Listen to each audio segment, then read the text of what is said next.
Hello, everyone. My name is Shiloh. My pronouns are he and him, and I am joined today with a good friend of mine, Max. Yeah, if you'd like to introduce yourself, Max. Yeah, hi, I'm Max. I use any pronouns and I am an artist, which is why I'm here. Pretty much, pretty much. Yeah, so Max and I go back, oh gosh, how many years now? A I think long it'd time. be, yeah, it's like certainly over like 5 years or so because it like was, we met at a youth group just after I had come out as trans, but proceeded to be closeted at the LGBT youth group. We don't need to dive into that too That's much. a whole story in itself. Yeah, so I attended that group roughly around when Max was already there, and yeah, we both kind of came out around the same time and transitioned around the same time. I think we both got some of our surgeries around the same time too, and we've just been We kind of following each other the whole way. I mean, notable point is that we were both in the hospital for the same surgery at the same time and we didn't know. And it was the same surgeon, I think, too. Yes. Yeah, we just happened to be at the same hospital. That was awesome. So yeah, our lives have interwoven in many different ways, and so I'm really excited to have you here to be interwoven into my work life now. Yeah. And Yeah, so I've done only one interview in the past, and it was with another friend of mine who was in seminary. And so what I like to do with these is I like to talk about and bring people on that have, different viewpoints, different experiences, and different, I guess, just lenses of the world. And I'd like to bring a lot of those experiences to other folks in the church and in the wider United Church, just to see a little bit more of all of us. A lot of folks don't know a lot of queer people, and so I'd like to bring a lot of those stories firsthand. And so today's theme, I wanted to talk about art a lot. I know art is a really big topic. There's so many different types of art. And one of the best artists I know is Max here today, and I'm glad to share some of How their kind. work. I've seen your work for many years, and just the progression that you've done, and just seeing the themes that you've played with, I think has been really interesting. And so I'm really hoping that we can touch base on that. So I guess we can just jump right into the first question. When did you start creating art? And kind of what was your first inclinings that this is something that you'd want to do? I am definitely one of those people who's been like doing art since I was a child. Like my parents had me in like cartooning classes when I was younger because they're like, Max doesn't have like the social skills for like an improv group or anything. So I guess they can learn how to draw. Um, but I think I got more interested in like pursuing art like as I was in like high school because like was very I glued am definitely to one of my those like art people. classroom throughout that time and then ended up going to art school somewhat thereafter, a few years after. So vaguely childhood and just slowly evolved into like where I am currently. Fair enough. Fair enough. So what kind of art mediums have you used, and which one would be your favorite, I guess? Okay. Wait, in this, I will admit you've sent me many of the questions beforehand, and there's like the part where you're like favorite. I'm like, I'm a Libra with ADHD. I cannot choose one, so we're gonna talk about a couple of That's them totally because I've fine. narrowed it down. Perfect. Um, because I like working with like a lot of different stuff and like experimenting, but the favorites that I narrowed down to are like I like drawing, pretty classic and straightforward. That's how I got my start, if you will. But also I'm a Sent me really big many of the fan questions. of like textile art, so like sewing. I try and fail to crochet quite often, that kind of stuff. And I really like printmaking. So Okay, those are my big three, I would say. perfect. So you just mentioned that you finished art school, so congratulations, first off for that. That's Yeah. a big accomplishment. Woo! What are your most memorable moments about art school?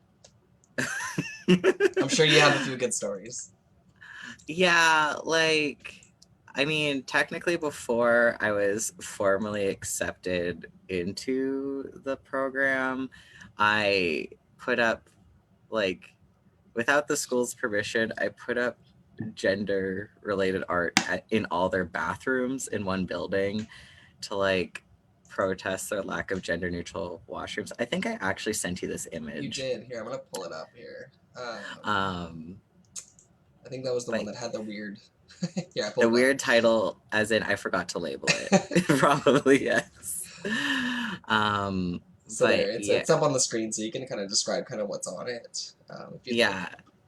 So there's a bunch of like, there's multiple of these made, but they're like the sort of bathroom symbol, and they're covered in patches that are like explaining different folks like stories of like needing gender neutral washrooms and like why they're important and this kind of thing. Right. And they're put up at a bunch of bathrooms around McEwen. And it was really fun because I almost got in trouble with the program because I didn't get permission from the school to put them up.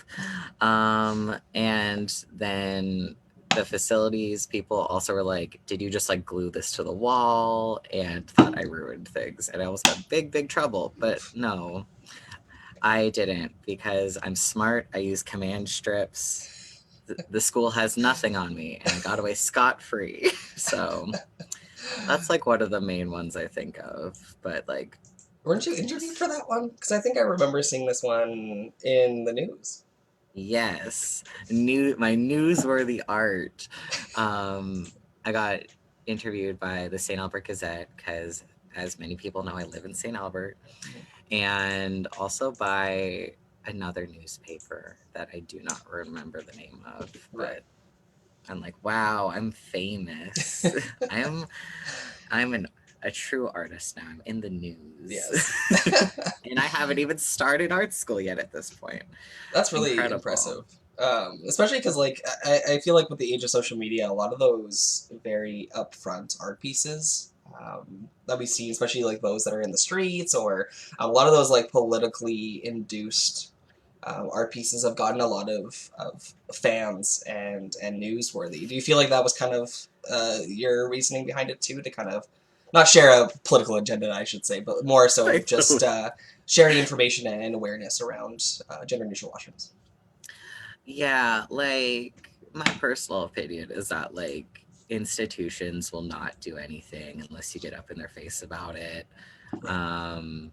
Just because they're like, you can send as many like little emails and stuff as you want, but they can easily just ignore an email or send back a really like kind of, am I allowed to say swears?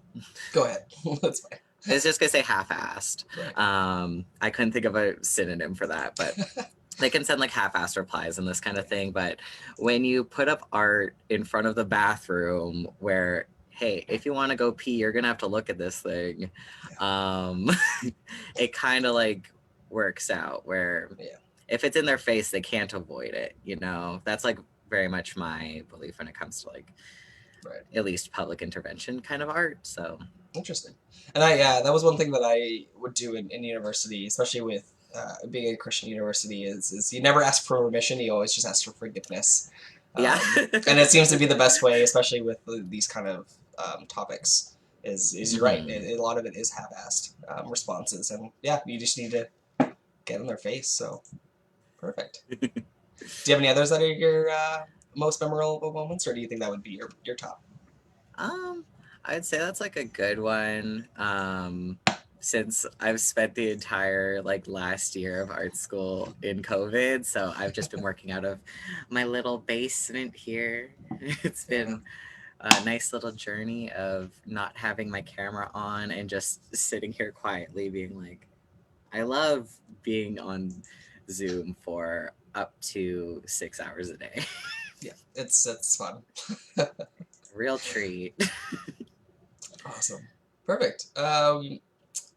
Well, I was trying to, originally I wanted to do more of a, what was it, more of an educational style live stream, but I thought doing an interview would be a lot more engaging, and I know nothing about queer art. But while I was looking, some of the definitions that folks have put out around what is queer art, also known as LGBTQ art or queer aesthetics, it really refers to the modern or contemporary visual art practices that draw on a lot of like the lesbian, gay, bisexual, trans, the rest of the acronym imagery and some of the issues around it.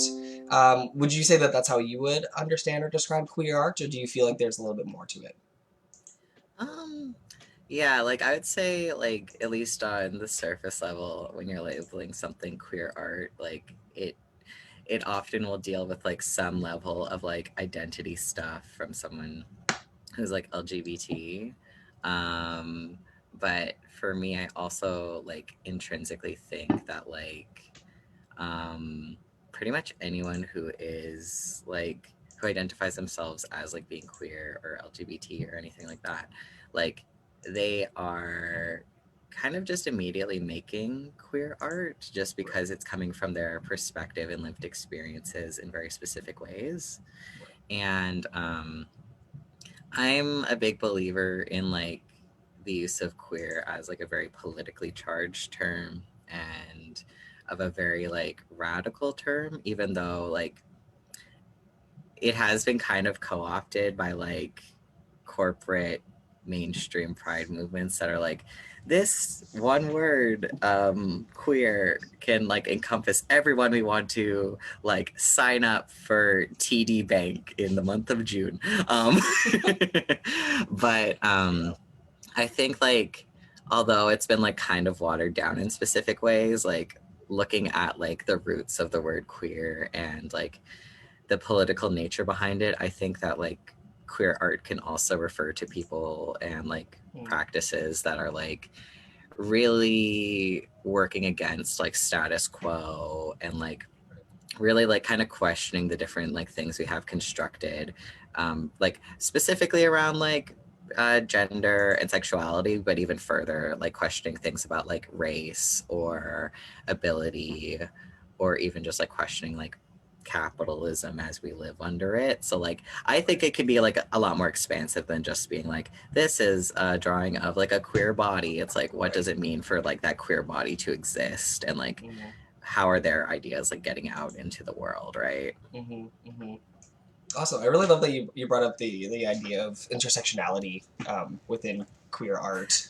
And I think that ties in greatly with the next question that I have of what messages are you trying to portray in your art? Because you identify as someone who is both queer and disabled. And you work a lot Yes. with in the community, and you do a lot of that kind of stuff. So, what, based out of those kind of identities that you personally have, are those the only two that you really like to portray in art, or is there anything else? I know you talk a lot about capitalism, and I think we have one photo of yours that talks a little bit more about ACAB, which we can bring up a little bit later. Which I forgot I included I that love image. that one, by the way. So we'll show it in a bit. But yeah, I was just wondering, kind of, yeah, what are some of the main messages that you'd like to share with your art, or that you have shared in the past with your art?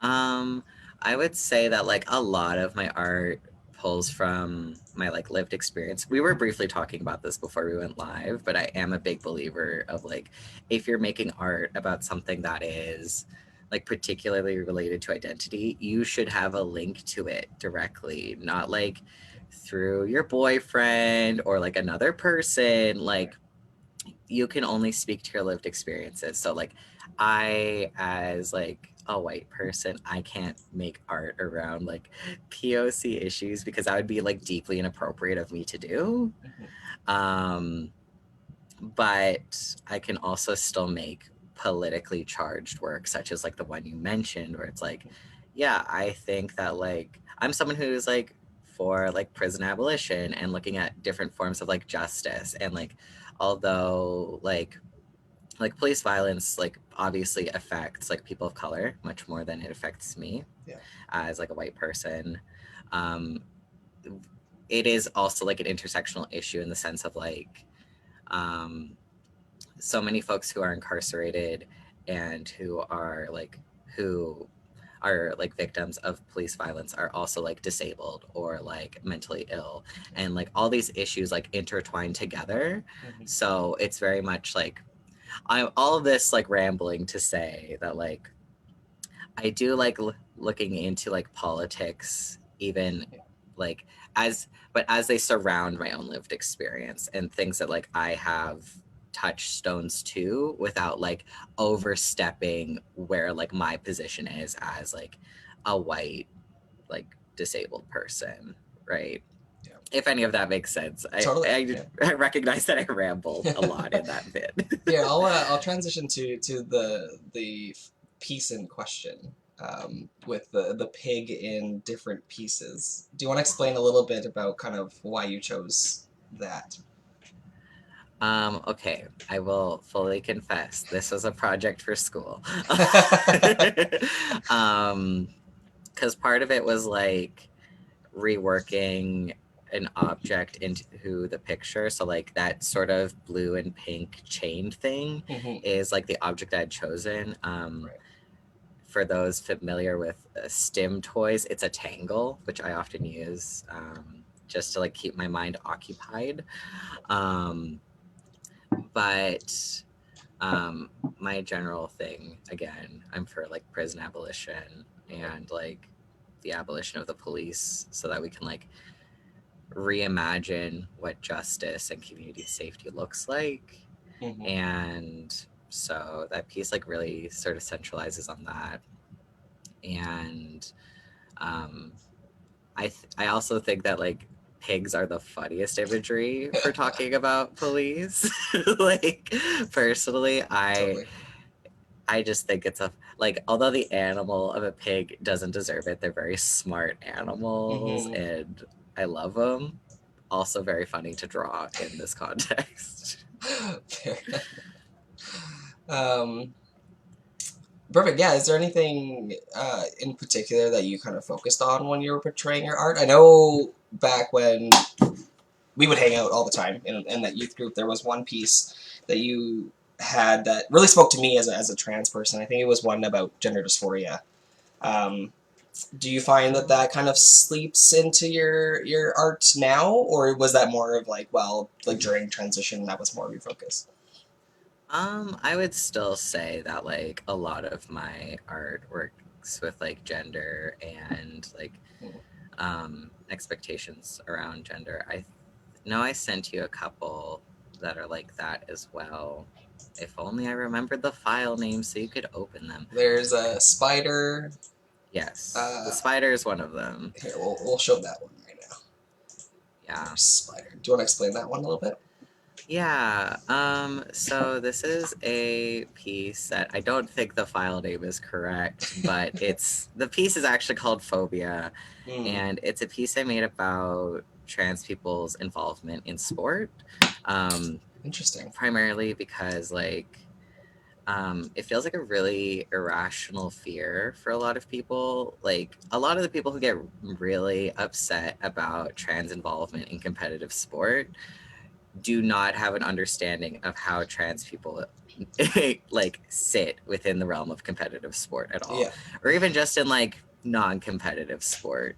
Because this piece is born out of the fact that like I, as a trans person, have felt like really uncomfortable in like exercise and like sports like public environments. Like that's been something really hard for me to connect with personally. Hmm. um but yeah, it's like this very like irrational fear because I think that like although yeah spiders look creepy Hmm. whatever, Hmm. they're also very vital parts of an ecosystem and help to keep like balance within an ecosystem All right. because like they eat mosquitoes, they they help to like create these functioning sort of like ecosystems. And so in the same vein, like trans people help to bring a more whole like community no matter what you're looking into, but I also believe like particularly in the realm of sport, like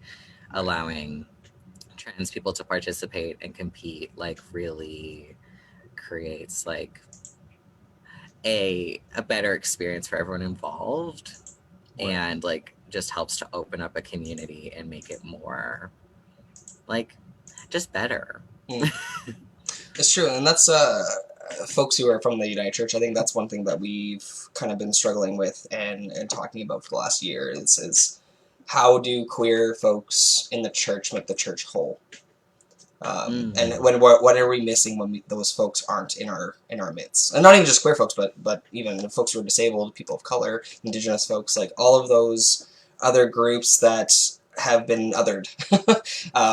And once they come into the space, we are now whole because there's so many experiences, so many people that we are missing, and for folks that are still very focused on church life and Christianity is we're missing a lot of the body of Christ is what we would call it, and that in the Bible it talks about having every person as a different body part, and you need those body parts to create the body. You can't have one eye and then change it to a leg. You need to have an eye and a leg, so you need to have that diversity in order to make a community whole. And so that's really great. I haven't seen that piece that you've made before, and so I'm really glad you were able to share that one. Thank you. Mm-hmm. One of the next questions I think you can speak a lot about, and I wanted to ask a little bit just to kind of maybe share some information to folks who are watching who may be interested in a lot of this stuff, is what are some of the art groups, events, or shows that you've been a part of? And I know you have been a part of a few. Okay, cool. I do engage a lot with the youth arts scene. I'm just growing out of it now because I'm 22. So for a lot of groups, their cutoff is 21. Unfortunate. But yeah, I was a part of St. Albert's Amplify Festival as their visual arts coordinator for a number of years, helping to I'd obviously exhibit my own work because I'm the one putting up the show. What a fun sneak around. But also, yeah, I'd help set up those shows and help put together community sort of installation projects, which is a really cool thing. Being able to engage with the junior high and high school populations of St. Albert to see what they can create on a really small scale to make a big community thing. For example, we had everyone from a high school and junior high decorate an individual feather made out of paper, and it was made into a big set of rainbow wings that was used for a photo booth later.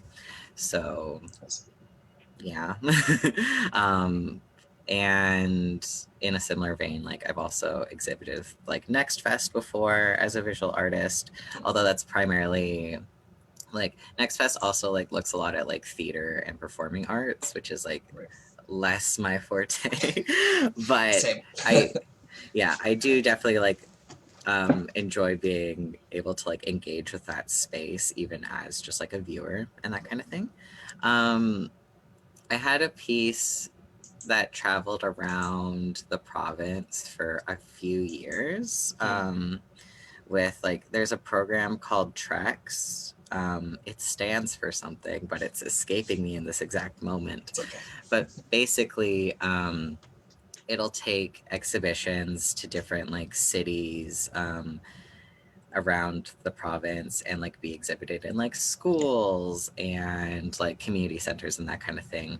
And so the one I was a part of was called Re-Imaging Normal, which was about queer representation, and also had parts of the Edmonton Queer History Project's archived materials go along with it. So very much kind of an educational show in the sense that it was exposing folks to Alberta's queer history along with showing current queer perspectives, which is really awesome. And besides that, that currently McEwen's grad show is happening. I'm in that because I'm graduating. Makes sense. So that was awesome. Yeah, you've been really involved. From what I can remember, a lot of the time you were doing a lot of art shows and attending events and just volunteering your time in the community. So that's really awesome. I'm all over the place. Aren't we all? Perfect. I guess now that you're graduated, you've done a lot of this awesome art stuff. I guess the question that everyone hates: what are your future goals with Uh, your creativity and the art that you've done? Is this something that you find you will be passionate about in the years to come? Is this kind of your tailing end and you're pursuing something else, or do you think this will be lifelong? um, I think that like, well, we briefly discussed it before how I'm not going to be continuing with art school, just because like my program was a diploma. Just for reference, I do not have my bachelor's or anything, but in the like few years that I was in that program, it was like very difficult on me, like physically and mentally as a disabled person. And in many ways, like those programs are not structured properly to accommodate like disabled bodies. And like that's just a reality of it. And it like sucks. But like also having that experience and like kind of knowing where my own body is at in relation to that is like really important for me. Right. And so like recognizing that like no, it's not sustainable for me to like continue with art school, and like being able to understand that is really important for me, like deciding what I'm doing going forward. Right. um because like a lot of like the things that we do in life are just about like knowing ourselves and like keeping in tune with what our like bodies are telling us. And my body is telling me no more art school, please, and I'm listening and saying okay, no more art school. In the more immediate present, I suppose, I am going to be like I'm going to be working at the gallery Latitude 53 as their accessibility coordinator. So you'll find me there doing access work related to art, which honestly is a big passion of mine, as it is kind of like the combination of, well, basically the antithesis of what I just described. I want art spaces and communities to be accessible and open to whoever wants to access them. Right. And so like being able to do that work feels like really special for me. And so I'm very excited to do that. I'm going to be going into like disability studies to finish my degree, because my dad wants me to have a bachelor's, and I'm like, okay, I guess I'll do that. But within that, I do think I am going to keep like practicing as an artist, because there was a brief period like kind of between when I left high school and before I started art school, where I wasn't making art very regularly. Right. Just because I was like, at the time I was working full time in like food service, and it sucks the soul out of you, right? Working like 8-hour days on your feet. I'm like, I'm tired. No time for anything else. But I found that like it was definitely something that was missing from my life, like to keep creating art and like engaging with it. And so I am going to keep carrying it forward. If I get to exhibit workplaces at the same time, that'll be great. Not a guarantee, of course, but I'd like to. Yeah. I'm certainly going to keep applying places until they let me show something. But even beyond that, like my like, for lack of better word, like practice in community is not only around art. I like really enjoy doing youth work as well. And art kind of intrinsically comes with me when I enter these other roles. So in like doing more youth work and this kind of stuff in the future as well, like art is going to be a part of that in all likeliness. So all of that is to say, yes, I'm going to keep doing art, Shiloh. No, that's great. Yeah, yeah. Essentially, yeah, art, but not as a focus, but more as a part of your being. It'll just be there. Yeah. So Yes, exactly. no, that's fantastic. So and personally, like I said, I am a big fan of your art, and so I really hope you do continue that. So Shiloh. Wow. speaking of favorite artist, I want to know who is yours.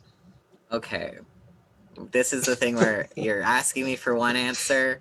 I've come up with many. That's fine. Um, I also am going to like kind of I'm kind of hijacking this question for the sake of promoting some at least local to province emerging artists who I like really love and respect, Okay. because so much of the art that I like love and am inspired by is primarily by like other members of our community, particularly those like I engage with. Like that's how Right. a lot of my ideas kind of come about, is like being in conversation with other artists and creators. So I have a list. I don't know how many you'll allow me to say, but I have 5. Share them all. Perfect. I'm going to start with the ones who are currently in the city, because 2 of them are not for school reasons. My biggest shout out is to Anna Smith and Dana Belcourt. They are 2 people who I just finished McEwen's program with. Arguably would not have survived the program without them. Anna is a really awesome like printmaker.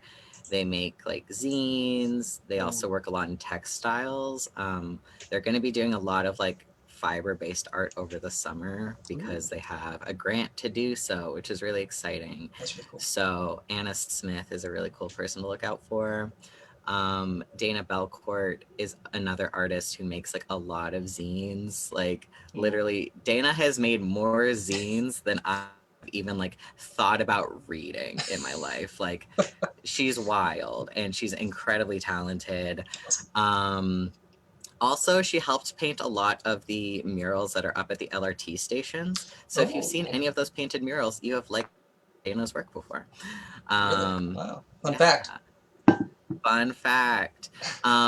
This is the one where I'm like, I meant to message this person how to pronounce her last name before I got here, forgot to, but luckily I'm going to make it easy to find this person. So Kiona Litvit currently has a show up at Latitude 53. You can look at their website and you'll be able to find it. Another amazing printmaker and painter.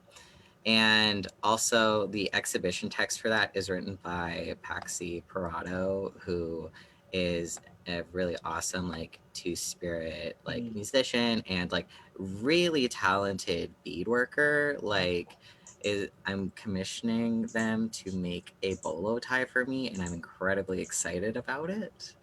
But yeah, like that exhibition that they've put together, like is absolutely gorgeous. Both like the pieces in it and the accompanying text, would definitely recommend checking it out. As for people who are outside of Edmonton at the moment, Sana Humayan is a painter who currently goes to AU Arts in Calgary, and she and Kiona run a BIPOC arts mentorship program called Making Space. It is like super awesome. Like it's such a needed and beautiful part of Edmonton's art scene that is like very new in the sense that it began, I believe, around this time last year. But like they've done amazing work, and from like everything I've heard from folks who have visited, like just have had like such an amazing and important impact. So I wanted to like promo that. And also in Calgary, my friend Des, or Desia Star, is, yeah, you know Des, was a year ahead of me at McEwen and currently goes to AU Arts, but is a wonderful like video artist and is going into like sculpture, but like is, yeah, I know. I'm very excited by it, but they're really talented, and like again, pretty much all these folks like engage with ideas of like queer art, and as like emerging artists are bringing like really new and amazing ideas to our like communities. So like would recommend checking all of them out because I love them all. Maybe at the end of this I can see about posting some of their links. Yes, to the I page. can send you links. Sure, yeah, and folks can go check them out as well. Well, thank you. Yeah, no, that's awesome. I guess my favorite artists are my friends. That's fair. I was gonna say, yeah, definitely you would be my top. Des would be a definite top as well. I wanted to invite Des as well, but unfortunately with the amount of time and space that didn't work out. But maybe in the future we could do a Queer Artist 2.0 with Des. Yes, please. um, for folks who are interested in art, I know, for example, at Robertson Wesley, we do have an art therapist, and there are some programs that we have around art. So we do have a lot of creative folks in our communities as well. So for folks that are interested in art, and maybe potentially interested in queer art themselves, what advice would you have for them, if you have any at all?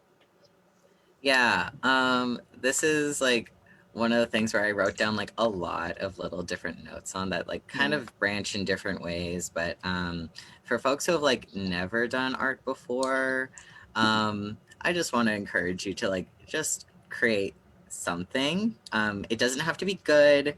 It doesn't have to be like the most beautiful thing you've ever seen, but like even just like allowing yourself to like splash paint onto like a canvas or whatever can be like so like just a really good creative outlet, can be really healing. Like mm, for me, I found that like art is like so important to um like my mind and body health. Like it really right. just gives me like a really important outlet. So thinking about just like engaging with art in like a non like competitive way just for yourself to like have some release, Mm, super awesome, would definitely recommend it.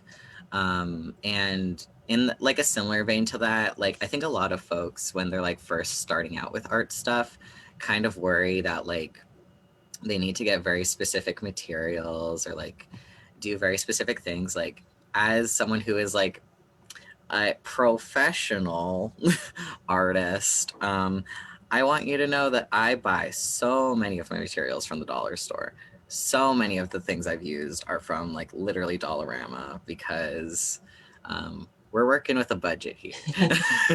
it's true. um, but like there are genuinely like a lot of things that you can get at the dollar store that can be made into something or just like reworked, or even if again you're just like experimenting with stuff, you don't need to make a big like monetary investment into it.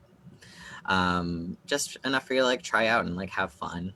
Mm, um in terms of like learning and like advancing skills, like YouTube is one heck of a thing, right? mm, mm-hmm. um it's like such a useful way for learning, and you can find anything like just through like YouTube and like Googling and stuff. Mm-hmm. um but also like there are some awesome like community based like workshops that like outside of COVID time, I would recommend going to, like particularly for things that you can't necessarily learn as Mm, easily at home. For example, like SNAP, which is the Society for like Printmakers. mm, It's an acronym. I don't know the full acronym.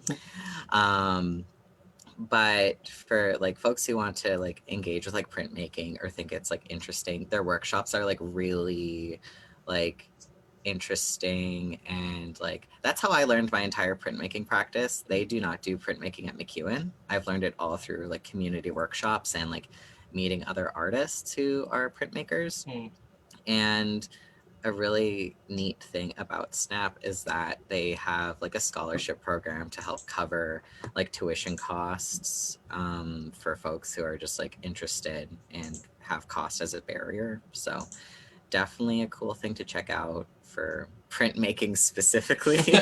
for sure. um, but also I think like in exploring any kind of art, like just like looking to see what's out there in terms of like even like social media is a way that I find like a lot of artists who interest me, a lot of like Mm, like that's where I get a lot of like inspiration, even just through like um seeing other people's work, and I make something that's like on the same theme but like visually entirely different. Like right. just finding like going through the hashtags, finding different artists out there is like really important. And even like when things are like safe to open up, looking at the like art within our community through things like Next Fest or through like the local galleries, so like Latitude 53, Snap, Art Gallery of Alberta, or CC1, anything like that. It's just like getting yourself exposed to art in any way is just cool, because then the more art that you see, the better you're able to like figure out your tastes in like art, especially because like within the contemporary art scene, people make such a wide variety of things. Like the same gallery like will show like people who work in entirely different mediums, entirely different like themes, and it like shifts throughout the year. So like there's pretty consistently like interesting and new things to see if you're like engaging with these spaces. Even a lot of them are working like digitally at the moment, so checking out some art websites also good. And yeah, again, I'm just gonna promo making space for Black, Indigenous, and people of color, like artists specifically. Like if you're, it's a peer based program, so if you're like an artist looking to hear from like other racialized artists and just like having a space and community to connect, like making space is so incredibly like valuable and like such an important part of our community that like definitely I recommend engaging with it if you have the chance to. They meet like monthly for just like little studio times together where you just like share art and like space. You make space together. So yeah, those are all the ones I wrote down as Perfect. notes. Yeah. No, that was very thorough, and I think you touched on a lot of different aspects of what could hinder people, such as financial or not having connections, or inspiration. I think you touched base on pretty much all of that. Yeah. So that's really awesome. So thank you for that. Mm-hmm. That's all the questions I had. I do want to potentially go through the last remainder of the photos that you sent me of some of your art pieces, if that's all right. Yes. Perfect. I don't remember which we've shown and which we haven't. So I have them I'm marked gonna off trust here. you. Let's talk about your COVID one here. I'm gonna throw this up on the screen. It's with a person in flames with text.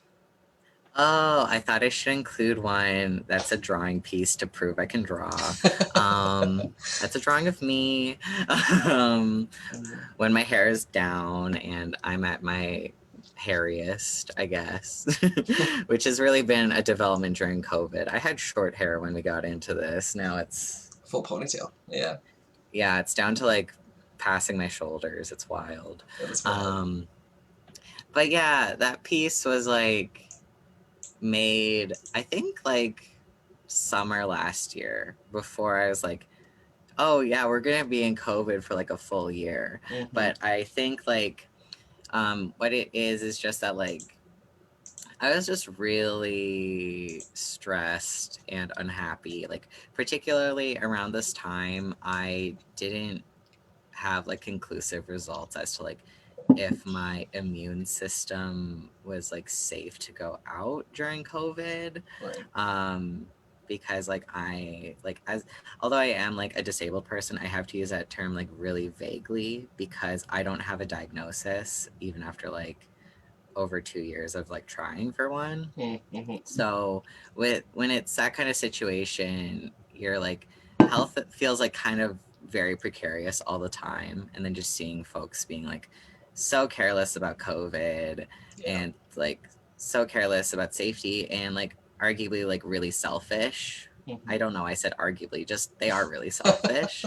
Yeah. Yep. It's just really disheartening, and so like that was just me being like my world's on fire and I'm just gonna write like a little diary on this fire, and then I'm just gonna put myself in the middle of it, and that's how I feel right now.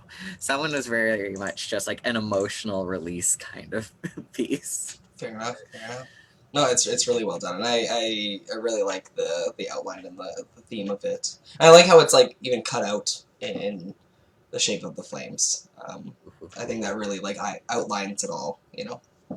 Yeah, that is like I do like making things shapes, because like often, like, although this is like a drawing piece, like even when I do like printmaking stuff, I do like to have like the individual cutouts as, like, for example, I'll make like flowers and then I'll like cut it out very specifically to be that.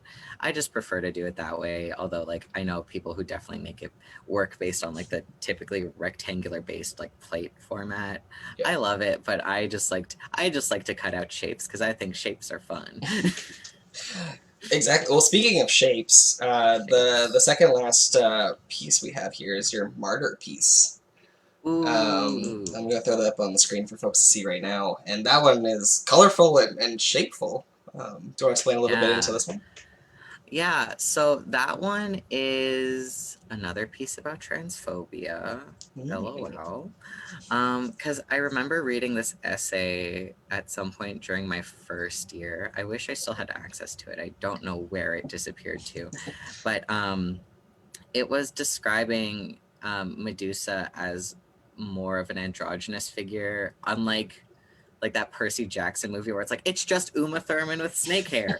No, like it talks about how like Medusa was also like seen depicted with like a beard and like again is like kind of this like tragic figure. And so I decided to make like this version of Medusa like with a beard and like still being beheaded as like the sort of myth follows through, to kind of just like think about like the ways in which like gender nonconforming people and trans people like are like victims of violence, even though like all like especially for like Medusa as a character is just like continually like victimized and marginalized based on like lived experiences. So yeah, sad piece, but I do like color and that kind of stuff still. So yeah.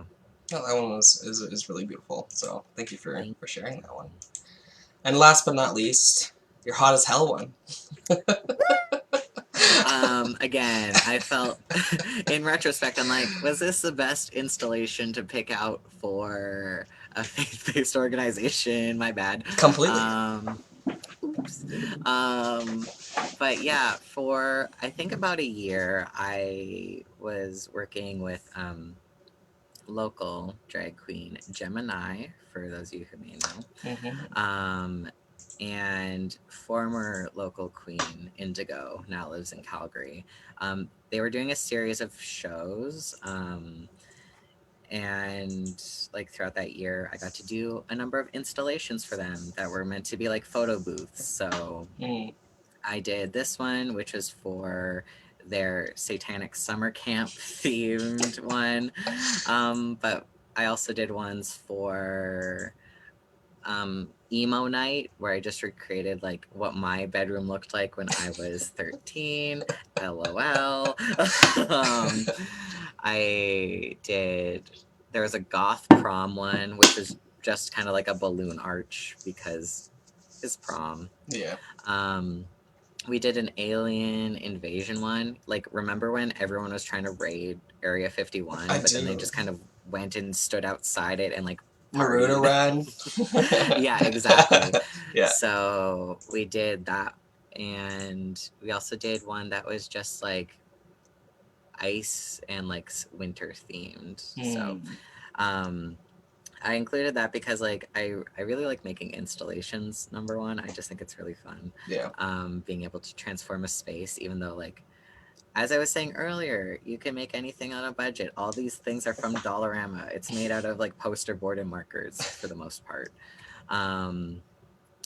But a big part of like why I like engaging with art is like also on a community level, because like other folks get to like see this art and interact with it like outside of a gallery setting, which I think is also like really valuable. So I like it and I like doing that kind of work. So if you ever need installations made out of paper, hit me up. You're the person to ask. I'm the person to ask. No, I love this one. It kind of reminds me, I'm going to do a shameless plug for another organization in Calgary that does similar work to what I do. And it's called Affirming Connections, and it's usually ran by a person named Pam Rocker.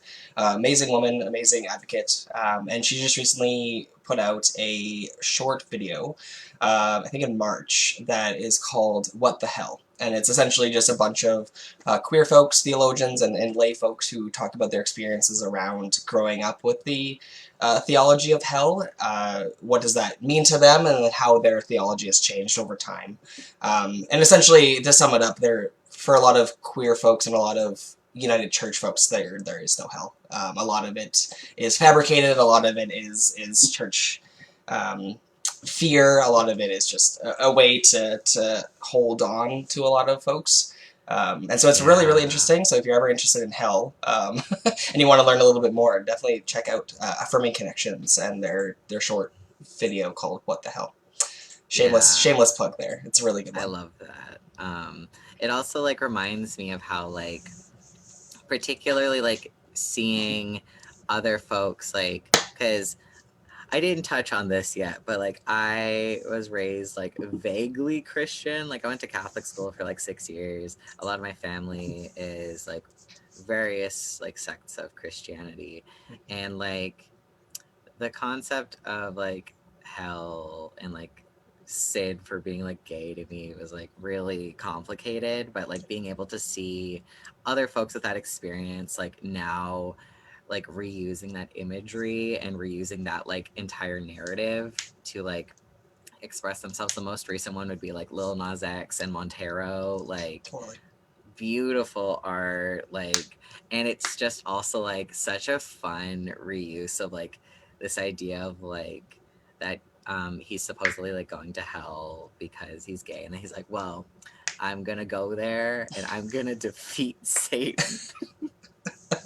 And that's great. I love it. So I really like resonate with like these ideas of like reusing imagery that has like previously harmed us, Mm-hmm. you know? Mm-hmm. Mm-hmm. Or like finding new narratives within like stories that when like misused are like about like creating control and these kinds of things. Cause like I do think there are a lot of folks who like misuse like any like religion. Like there are Mm-hmm. plenty of people who misuse like their scriptures for the sake of like controlling others, which is like not cool. Mm-hmm. So Mm-hmm. yeah. No, exactly. Yeah, I will definitely link the music video to Montero for folks who have not seen it.